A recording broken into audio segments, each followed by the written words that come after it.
This is for you, monkey. This is my review on The Hunger Games. And it might be a little bit political, and it might be a little bit convoluted, and it basically contrived as things that I usually write off. But here we go. I watched The Hunger Games recently because I was behind the curve and I finally succumbed to the marketing sensation that is The Hunger Games. I have reclusive curiosity that could no longer ignore what other people's peer... Okay, that doesn't make any sense. Try it again. Marketing ploy was genius, even attempting to shy away from mainstream society within the confines of discount bookstores. I like to stare at books from time to time. You could not help but notice every bookstore was hounded by tween girls desperately seeking Hunger Game book sets for at least a month prior to its release, by which I mean every single day. All I can hear is, you have Hunger Game books, you have Hunger Game books, Hunger Game books. Made me curious. Let's see how it is. And within days of its release, all websites, both comic book and film related, hailed this feature as the dignified coming of tween fandom for the 21st century. Reviews ranging from the most important film of our generation to I get motion sickness, so it was the biggest mistake of my life to watch this on IMAX, could not help but be memorable. So with great sorrow, I gave away a £4.85 to Odeon Tuesday. £4.85 I will never get back. However, the film itself wasn't bad to say the least. It was a little bit hyped, but still a decent ripoff of the Japanese sensation Battle Royale. However, this film had a little bit more emotional gravity to it, as the deaths weren't half as entertaining. By which I mean, Battle Royale, the deaths were really, really funny. And in this movie, they weren't funny. Which could actually hurt it on repeat viewings, because I can watch Battle Royale again and again and laugh at them dying again and again. Well, Hunger Games, I don't think I can really laugh at their deaths.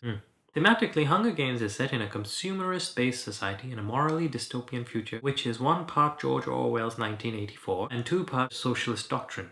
The ruling upper class has the tenacity for bright-colored blue hair, skinny pants, and office politics, while the ever-watched and vigilant working classes are hungry, deprived of modern medical advancements, and utilized by the man for industry and entertainment purposes. One form of entertainment is a televised reality show called The Hunger Games. 24 12 to 18-year-old males and females are evenly selected from the 12 industrial colonies exploited for raw materials by the upper class as punishment for the three-quarter-of-a-century uprising. A fight to the death, and the surviving victor lives a life of consumerist luxury and guilt as portrayed by Woody Harrelson. The consumerist-based marketing versus socialist doctrine isn't really lost on the author, by which I mean me. It does humor him.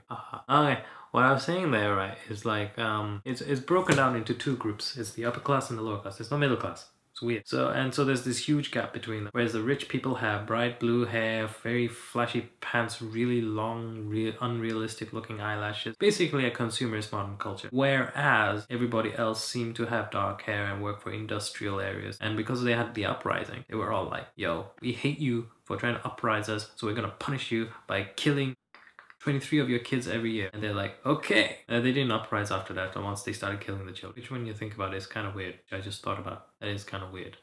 Battle Royale, they just kill a bunch of school kids in school uniform.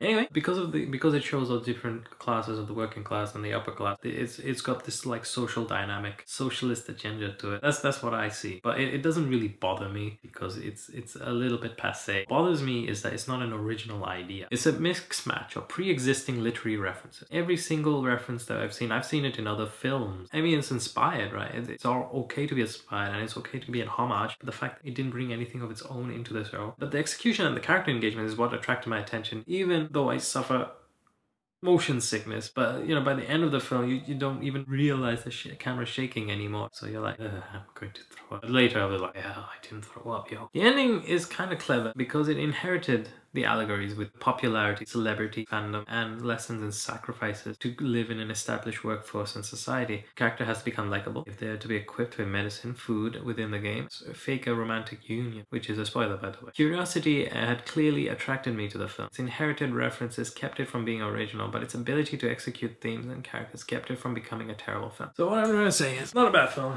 it's just not original. It bothered me, but it was still interesting. It bothered me in the aspects that I watched the movie, but I didn't feel excited by it, and I didn't hate the movie. I didn't hate the movie is because it was quite clever at recycling all the previous existing themes, but not in a postmodernist way to create a new meaning, but in a stylistic manner, create a effect or a different interpretation of it. Like the film and the aspects of analytical discussion, but not in the aspects of entertainment or something new. I call that kick ass,